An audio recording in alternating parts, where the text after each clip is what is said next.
When two cops slapped handcuffs on Camille that sunny afternoon in Fort Collins, they thought it was just another routine stop. They were dead wrong. The woman they arrested for simply reading a book under the shade of an oak tree would soon hold their careers in her hands as the judge in their misconduct trial. This is the shocking story of how a blatant act of injustice turned into a powerful quest for accountability. The park had been alive with the joyful sounds of children playing and families enjoying the afternoon. Camille, a respected attorney seeking a rare moment of peace, was engrossed in her book when the screech of tires shattered the tranquility. A police cruiser had arrived, and two officers emerged, their stern expressions fixed on Camille. The officers, Miller and Davis, approached Camille with an almost theatrical air of command. Miller, the taller of the two, his face etched with a perpetual scowl, spoke first, his voice laced with suspicion, rather than polite inquiry. "Ma'am, we need to have a word with you." Camille, her brow furrowed in confusion, carefully marked her page and closed her novel.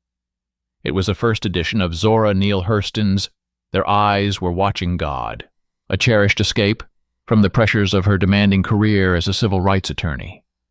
Of course, officers. "How can I help you?" Davis, younger but equally rigid, stepped closer, his hand hovering near his belt. "We received a call about suspicious activity in this area. Can you tell us what you're doing here?" Camille's surprise deepened. "Suspicious activity? I'm simply enjoying the afternoon and reading my book." She held up the novel, its spine slightly worn from frequent use. "Is there a problem?" Miller's gaze swept over her, lingering on her tailored linen dress and the leather tote bag at her side. "We need to see some identification." It wasn't a request. It was a demand. A flicker of annoyance sparked within Camille. She knew this dance, the subtle yet unmistakable undertones of their questions, the way their eyes seemed to dissect her. It was a scenario she'd witnessed countless times in her work, the insidious shadow of prejudice. "May I ask the reason for this? I'm not breaking any laws." "Routine procedure," Davis replied, but his tone lacked conviction. A small crowd had begun to gather, their faces a mixture of curiosity and unease. A young mother clutched her child's hand tighter, while an elderly man shook his head slowly. The air, once filled with the carefree sounds of the park, now crackled with tension. With a sigh, Camille reached into her bag and retrieved her wallet. As she handed her driver's license to Miller, she noticed his eyes widen almost imperceptibly as he read her name aloud. "Camille Johnson," he announced, a hint of mockery in his voice. "And what's your business here, Ms. Johnson?" Camille inhaled deeply, struggling to maintain her composure. "I live in this city. I came to the park to relax. Is that a crime now?" Miller's lips tightened into a thin line. "We'll be the judge of that." He returned her license, but instead of leaving, he and Davis continued their interrogation, their questions growing more intrusive. "Do you always carry such a big book around?" Miller sneered, tapping his fingers against the cover. "Are you here alone? Waiting for someone?" Davis added, his hand resting on his belt, the gesture unmistakably threatening. Camille's mind raced. She was a seasoned attorney, accustomed to navigating tense courtroom confrontations. But this was different. Here, in the open air, stripped of her professional armor, she was vulnerable. The power dynamic was stark, the officer's tone laced with a hostility she recognized all too well. Yet, she refused to be intimidated. "I will not answer any further questions unless you tell me the grounds for my detention," she stated firmly. "I know my rights." Her defiance seemed to ignite their aggression. Miller stepped closer, his face inches from hers. "Don't get smart with us," he snapped. "We're just doing our job. And I'm simply exercising my right to enjoy a public space," Camille retorted, her voice unwavering. "Sitting in a park with a book is not a crime." But reason had no place in their agenda. Miller reached for her arm, his grip surprisingly rough. "You're resisting arrest," he declared, even though Camille hadn't moved. "What are you doing?" she exclaimed, her voice sharp with alarm. The crowd's murmurs intensified. Someone pulled out a phone, capturing the scene unfolding before them. "Stop resisting!" Davis barked, his voice louder now, as if performing for the growing audience. Camille's heart pounded in her chest as the cold metal of handcuffs bit into her wrists. The humiliation was searing, the injustice palpable. She fought to maintain her composure, even as a wave of frustration washed over her. The officers, ignoring the onlookers' protests, led her toward their cruiser. As she was shoved into the back seat, Camille turned her head, her eyes locking with those of a young woman holding up her phone. In that brief silent exchange, there was a plea, a desperate hope that the truth would be recorded. But as the car door slammed shut, the world outside was muffled, distorted. Camille knew with a chilling certainty that this was not the end. It was only the beginning. Inside the cramped, sterile back seat of the cruiser, Camille's mind raced, a whirlwind of disbelief and simmering anger. Years of navigating the legal system, defending clients against injustice, and upholding the law. And now, she was the one being hauled away, treated like a common criminal. The absurdity of it all was a bitter pill to swallow, leaving a metallic taste of outrage in her mouth. The ride to the station was oppressively silent, punctuated only by the crackling static of the police radio, a constant reminder of the system that had just betrayed her. Camille stared out the window, her reflection superimposed on the blur of passing streetlights and neon signs. The sting of the handcuffs on her wrists was a physical manifestation of the violation she'd endured. The station itself was a stark, unwelcoming place, all harsh fluorescent lights and echoing footsteps. The booking process was designed to strip away any semblance of dignity. Fingerprints, mugshots, the impersonal questions. Each step was a calculated assault on her sense of self. She was made to empty her pockets, remove her jewelry, and hand over her personal belongings, each item feeling like a piece of her identity being surrendered. Then came the holding cell, a small concrete room with a single metal bench and the incessant hum of the overhead lights. The heavy door clanged shut, the sound echoing in the confined space, a chilling finality to her ordeal. "Enjoy your stay," Davis said with a smirk as he turned the key. Camille sat on the cold bench, her hands clasped tightly in her lap, fighting back tears of frustration and humiliation. Over and over, she replayed the scene in the park, each detail etched into her memory. The casual dismissal, the escalating tension, the brutal efficiency with which her rights were disregarded. How could this have happened, she wondered, the question echoing in the silence of the cell. The answer, she knew, was a bitter truth. Prejudice. The officers hadn't seen Camille Johnson, attorney at law, respected member of the community. They had seen a black woman sitting alone in a park, and that, in their minds, was enough to warrant suspicion. Hours crawled by. The silence was broken only by the distant sounds of the station. A phone ringing, a muffled conversation, the slamming of a door. Camille felt time losing all meaning, each minute stretching into an eternity. Finally, a young officer approached her cell, clipboard in hand. "Miss Johnson," he said, his voice flat and devoid of empathy, "you've been charged with resisting arrest and obstructing a peace officer."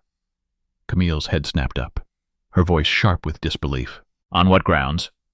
The officer merely shrugged. "You can discuss that in court." He turned and walked away, leaving Camille alone with her anger and the gnawing uncertainty of what lay ahead. Eventually, she was released on bail. Stepping out of the station into the cool night air was like emerging from a suffocating dream. Her friend and colleague, Marissa, was waiting for her, her face a mixture of relief and worry. "Camille!" Marissa rushed towards her, her arms outstretched. "Are you okay?" Camille nodded, but her body betrayed her with a slight tremor. "I'm fine," she said, the words sounding hollow even to her own ears. As they drove away from the station, the city lights blurring past, Marissa kept glancing at Camille, her concern evident. Finally, Camille broke the silence, her voice firm with resolve. "I'm not letting this slide, Marissa, not this time." Marissa's grip on the steering wheel tightened. "What are you thinking, Camille?" "I'm thinking I'm done with this," Camille replied, her gaze fixed on the road ahead. "I have the knowledge, the resources, and the will to fight back. And I will." That night, Camille's kitchen table transformed into a war room. Legal pads overflowed with notes. Law books lay open, their pages marked with colorful tabs, and the air crackled with a palpable energy of determination. Sleep was a luxury she couldn't afford, as she meticulously began outlining a civil rights lawsuit against Officers Miller and Davis and the Fort Collins Police Department. Her hands trembled, not with fear, but with a righteous anger that fueled her focus. Each memory of the day's events, the condescending tone, the rough handling, the cold, sterile cell, solidified her resolve. This wasn't just about her. It was about every person who had been subjected to similar injustices. Every voice silenced by prejudice and abuse of power. As the days turned into weeks, the initial shock gave way to a steely determination. Camille worked tirelessly, fueled by a potent cocktail of outrage and a fierce commitment to justice. Her law firm, initially hesitant about the potential repercussions of taking on such a high-profile and controversial case, soon realized the depth of her conviction. Camille calmly but firmly articulated that this was more than a personal vendetta. It was a fight to set a precedent, to challenge the systemic issues that allowed such blatant disregard for basic human rights. Meanwhile, the video of Camille's arrest, captured by the young woman in the park, had gone viral. It spread like wildfire across social media, igniting a firestorm of debate and outrage. People from all walks of life reached out to Camille, offering support, sharing their own harrowing experiences of injustice, and expressing solidarity. Each email, each phone call, each message strengthened Camille's resolve. She realized the weight of her responsibility. She wasn't just fighting for herself, but for a community yearning for change, for a system that delivered on its promise of equal justice under law. Yet, even as she meticulously prepared for the courtroom battle, poring over legal precedents and building an airtight case, the emotional toll was undeniable. In the quiet hours of the night, when the city outside fell silent, the memories would creep back in, unbidden and vivid. She'd relive the officer's dismissive words, the cold bite of the handcuffs, the feeling of utter powerlessness. She'd imagine the situation escalating, the potential for violence lurking beneath the surface of that seemingly routine encounter. The thought made her stomach churn with a mixture of fear and a fierce protectiveness over others who were more vulnerable. One evening, Marissa stopped by with takeout, sensing Camille's relentless dedication. Camille, her eyes glued to her laptop screen, barely acknowledged her friend's arrival. "You've been at this for hours, Camille," Marissa said gently, placing the food on the table. "You need to take a break." "I don't have a choice, Marissa," Camille replied, her fingers flying across the keyboard. "Not if I want to win." Marissa sat across from her, studying her friend's face, etched with exhaustion, but radiating an unwavering determination. "You know this is bigger than just a legal battle, right?" she said softly. "People are looking up to you now, Camille." Camille finally closed her laptop, meeting Marissa's gaze, her expression resolute. "I know," she said, her voice steady. That's why I can't afford to lose. Her preparation was nothing short of meticulous. She combed through countless similar cases, searching for precedents, gathering evidence to dismantle the officer's claims, and enlisting the help of trusted colleagues who shared her passion for justice. But Camille understood that the fight extended beyond the confines of the courtroom. She actively engaged with the community, attending town hall meetings, listening to the stories of others who had suffered similar injustices, and even speaking at a local college about the importance of accountability and systemic change. One afternoon, while walking to her car after a particularly draining meeting, a stranger approached her, her eyes filled with a raw vulnerability. "Ms. Johnson?" the woman asked hesitantly. Yes? I just wanted to say thank you. The woman's voice cracked with emotion. For standing up to them. For standing up for all of us. Camille felt a lump form in her throat, a profound sense of connection with the shared pain and resilience of her community. She managed a small, heartfelt smile. I'm just doing what I can. The community's support was a double-edged sword. It empowered her, fueled her determination, but it also amplified the pressure. She couldn't afford to fail them. She carried their hopes and expectations on her shoulders. Then one day, her attorney delivered news that would introduce an unexpected twist to her quest for justice. "Camille," he began cautiously over the phone, "the officer's legal team has filed a motion to dismiss your case." "I expected that," Camille replied, unsurprised. "It's a standard tactic to delay the proceedings. There's something else," her attorney continued, his voice hesitant.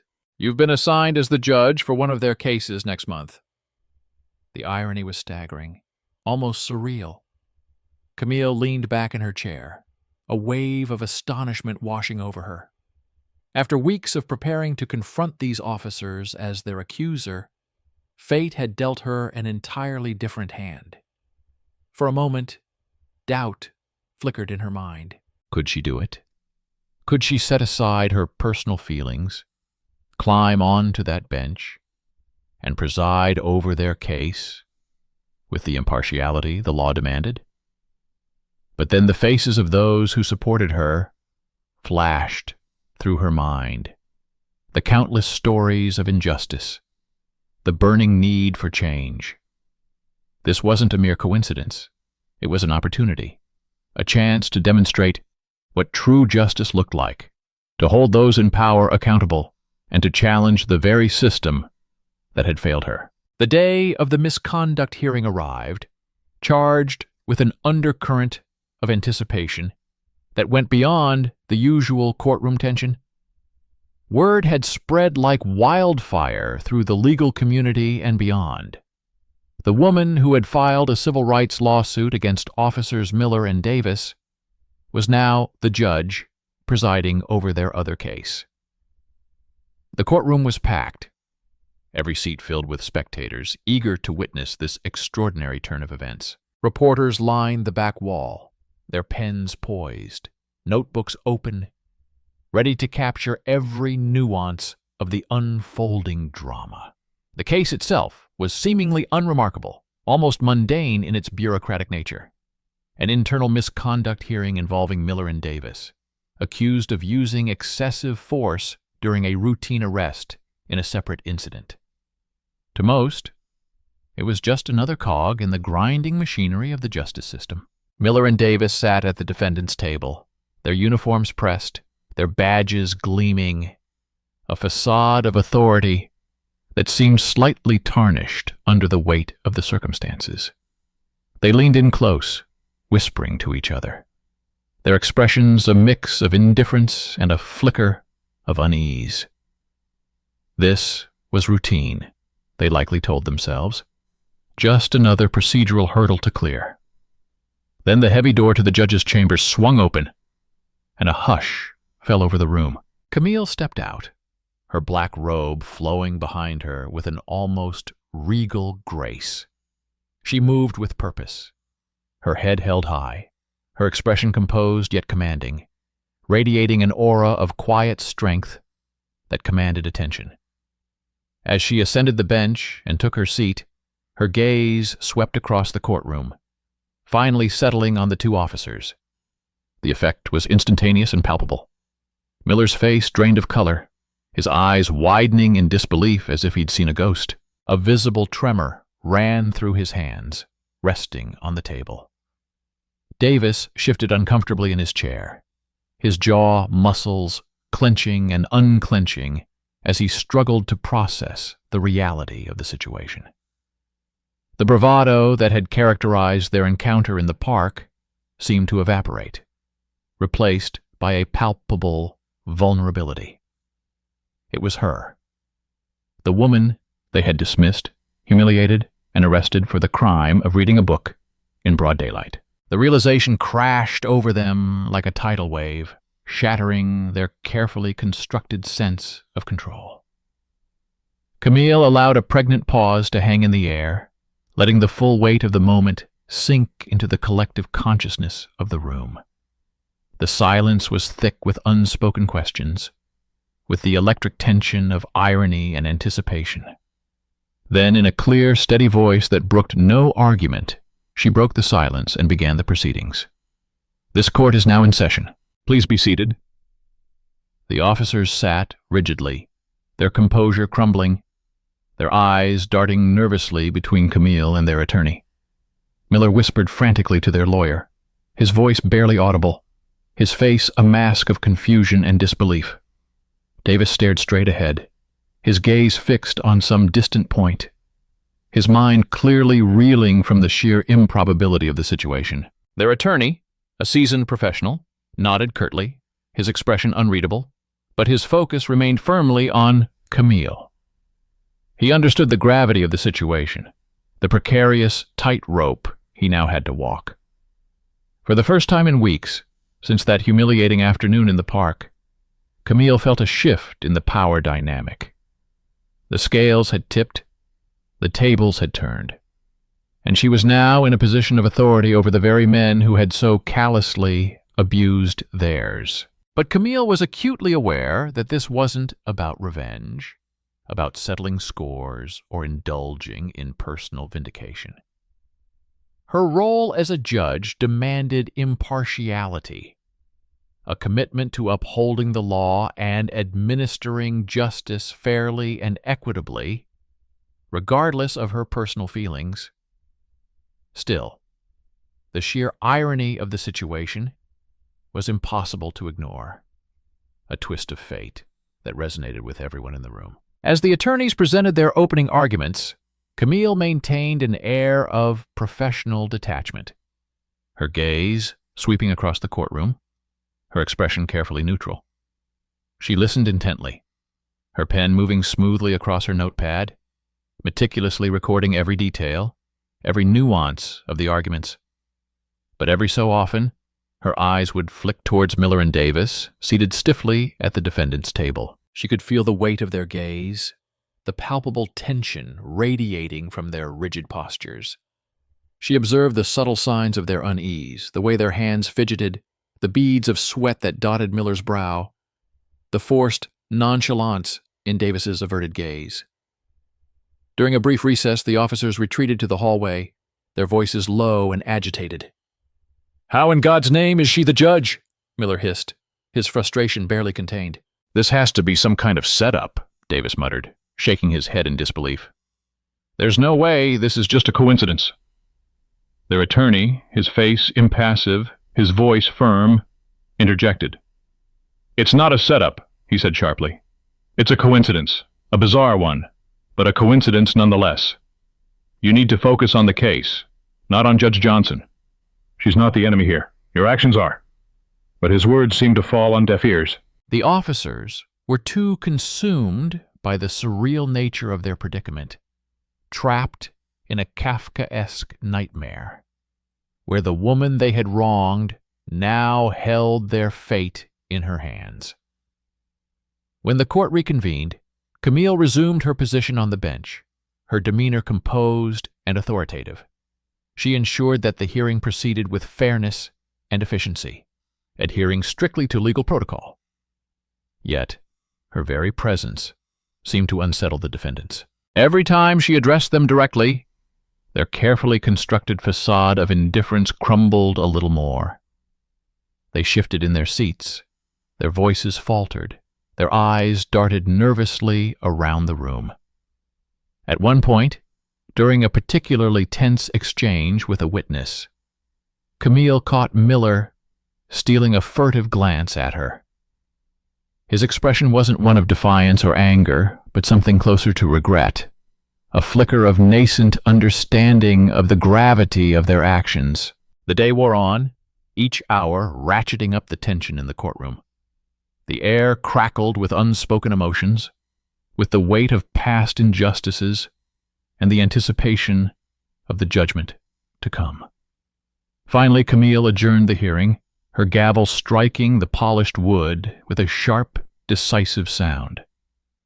"We will reconvene tomorrow at 9 a.m., she announced, her voice ringing with finality. As the room emptied, Camille lingered at her bench, organizing her notes, her mind already preparing for the next day's proceedings. She could feel the weight of the officers' stares as they hesitated by the door, locked in a silent debate about whether to approach her. In the end, they didn't. They turned and left the courtroom, their steps heavy with the dawning realization that this was far from over, that the consequences of their actions were about to catch up with them. But for Camille, the true challenge lay not in the irony of the moment, but in the immense responsibility that rested on her shoulders.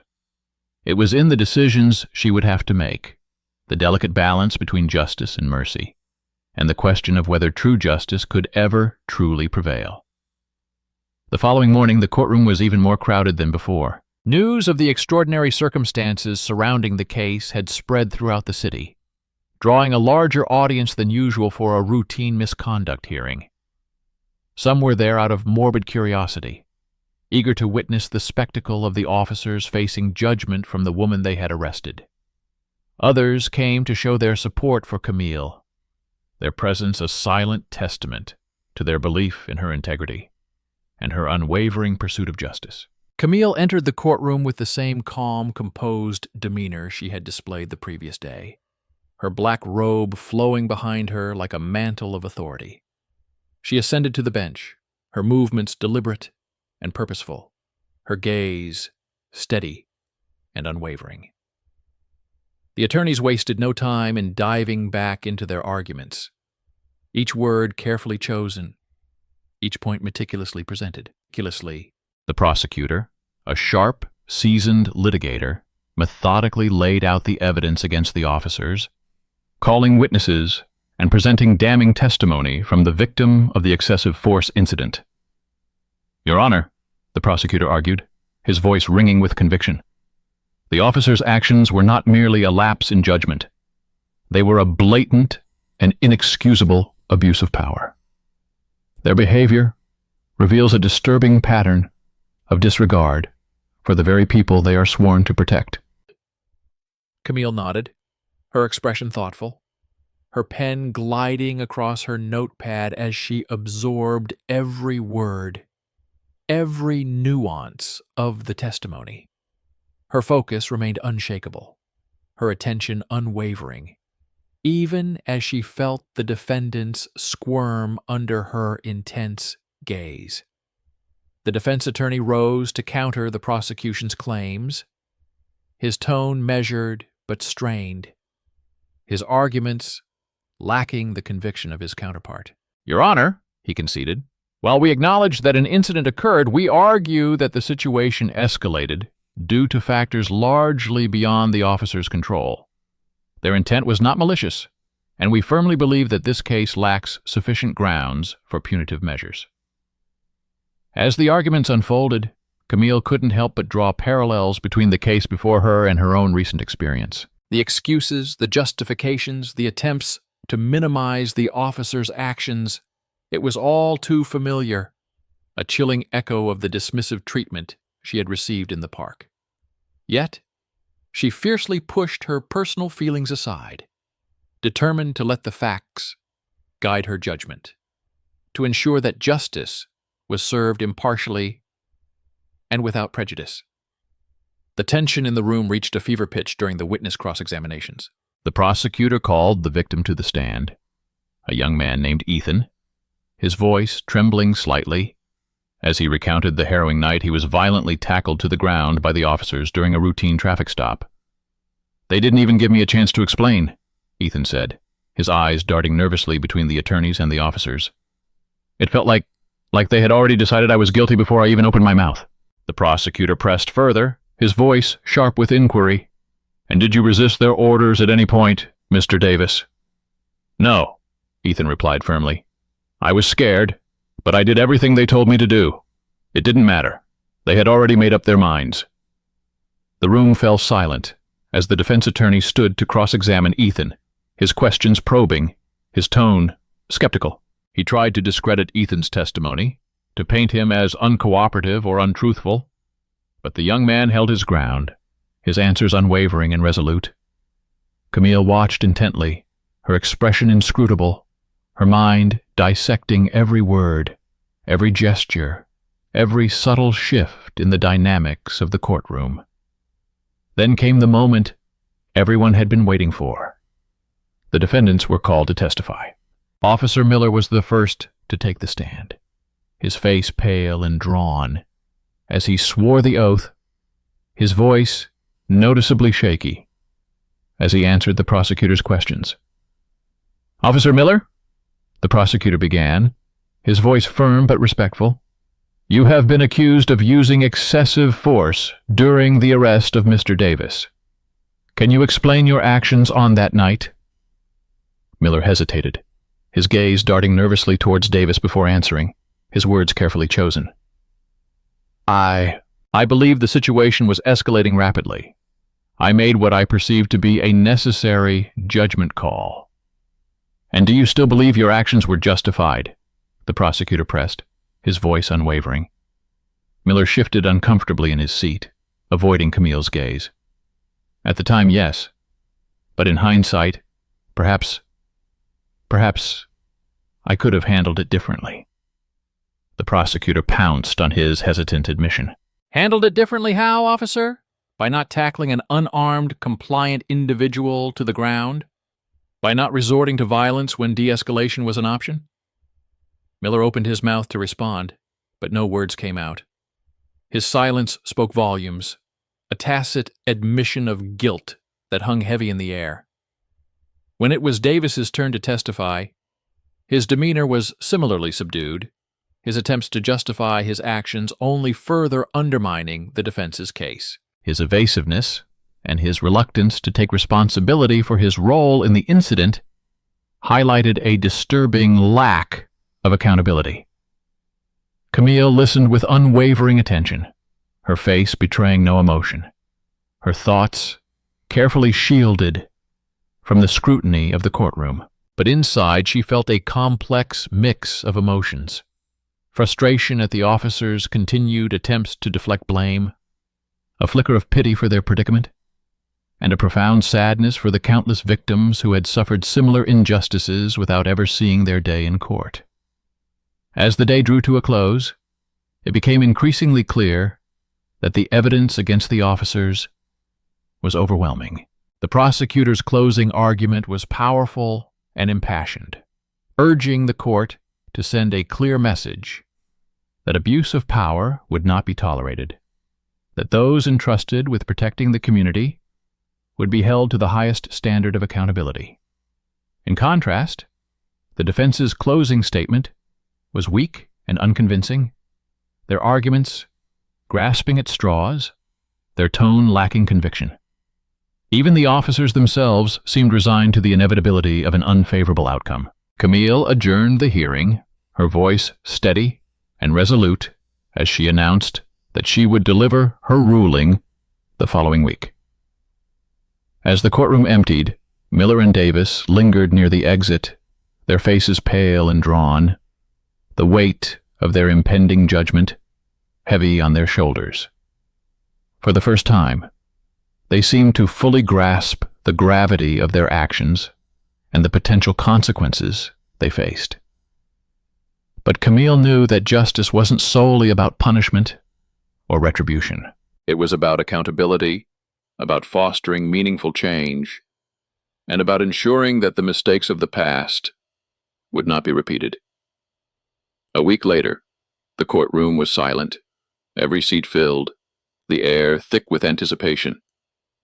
The only sound was the hushed rustle of papers as Camille entered, her black robe flowing behind her, her expression serene yet resolute. All eyes were fixed on her as she took her seat on the bench, the weight of expectation pressing down on the room. This was no longer just a case about two officers and their misconduct. It had become a symbol, a flashpoint, in a larger struggle for justice, accountability, and reform within the system itself.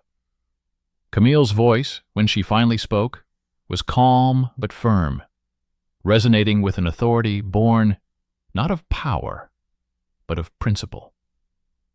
"The role of law enforcement," she began, her gaze sweeping across the room, "is to protect and serve the community. This responsibility demands the highest standards of integrity, respect, and fairness. When those entrusted with this duty abuse their power, it erodes public trust and inflicts harm that extends far beyond the immediate victim." She paused, her eyes lingering on Miller and Davis, seated at the defense table, their heads bowed, their faces etched with a mixture of apprehension and resignation. "This case," she continued, her voice unwavering, "has laid bare the devastating consequences of such actions." She meticulously summarized the evidence presented, the testimonies heard, and the legal arguments made. Her words were precise, measured, and devoid of any personal bias. The evidence has clearly demonstrated that Officers Miller and Davis acted with unnecessary and excessive force, disregarding the protocols they were sworn to uphold. Their actions were not only unjustified, but indicative of a deeply troubling pattern that demands a decisive response. Then she delivered her ruling, outlining the consequences that Miller and Davis would face. This court orders the following. Officers Miller and Davis will be subject to a mandatory suspension without pay for a period of 3 months. They will be required to participate in extensive retraining programs focused on de-escalation tactics, implicit bias awareness, and community policing. Furthermore, this disciplinary action will be formally recorded in their personnel files, where it will remain a permanent part of their record. The ruling was firm but fair, seeking to strike a balance between accountability and the potential for reform. It was a judgment rooted in justice, not vengeance, a decision aimed at fostering healing and preventing future transgressions. When she finished speaking, Camille brought the hearing to a close with a decisive strike of her gavel. "This court is adjourned." A collective sigh swept through the courtroom, a release of the tension that had gripped the room for days. Reporters scrambled to capture the moment, their cameras flashing, their pens scribbling furiously. The officers stood slowly, their expressions somber, as they prepared to leave, the weight of the verdict heavy on their shoulders. Before exiting, Miller hesitated, turned back towards Camille, and offered a barely audible apology. "Your Honor, I'm sorry. It wasn't enough to undo the harm that had been done, the pain that had been inflicted, but it was a beginning, a crack in the wall of denial and impunity." Camille acknowledged his words with a nod, her expression unreadable, offering neither forgiveness nor absolution. True change, she knew, would come through consistent actions, not empty apologies. As the courtroom emptied, Camille remained seated on the bench, taking a quiet moment to reflect on the events that had transpired. She had witnessed justice served, but the victory felt bittersweet, tinged with the awareness of the long road that still lay ahead. For every case that reached a courtroom, countless others went unheard, unresolved, lost in the shadows of systemic inequality. Later that evening, Camille attended a community meeting held at a local recreation center. The room was filled with people eager to share their stories, their frustrations, and their hopes for a more just future. As she listened to their voices, their pain, and their resilience, Camille felt a renewed sense of purpose, a deeper understanding of the responsibility she carried. One elderly woman approached her after the meeting, her voice trembling with emotion as she grasped Camille's hand tightly. "Thank you," she said, her eyes shining with gratitude. "What you did in that courtroom, it means the world to us." Camille smiled softly, her heart filled with a quiet determination. "This is just the beginning," she replied. We have so much more work to do." The following week saw a series of meaningful dialogues between community leaders, law enforcement officials, and local activists. Camille used her newfound platform to advocate for comprehensive reforms, emphasizing the urgent need for transparency, accountability, and community involvement in policing. The impact of the case rippled outwards, extending beyond the boundaries of Fort Collins, sparking conversations and demanding action across the state. People began to demand change, pushing for policies that prioritized fairness, equality, and the recognition of the inherent dignity of every human life. For Camille, the journey had never been about personal vindication or individual triumph. It was about ensuring that others would be spared the pain and humiliation she had endured, about dismantling the systems that perpetuate injustice, and about building a future where everyone was treated with the respect and dignity they deserved. As she stood on the steps of the courthouse one afternoon, watching a group of young activists gather for a peaceful rally, their signs held high, their voices raised in unison, she felt a profound sense of hope. The system wasn't perfect, she knew, and the fight for justice was far from over. But with enough voices, enough courage, enough unwavering commitment, it could be pushed, pulled, and transformed into something better. Camille's story is a powerful reminder that the fight for justice is often a marathon, not a sprint. It demands courage, resilience, and an unwavering commitment to challenging systems of oppression. Her journey, from unjust arrest to presiding as a judge, highlights the potential for profound change when individuals refuse to be silenced and dare to hold power accountable. But the story also serves as a call to action. The pursuit of justice requires more than individual victories.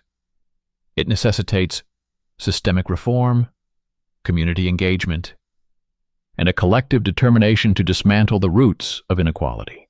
As we reflect on Camille's experience, let us remember that each of us has a role to play in creating a more just and equitable world.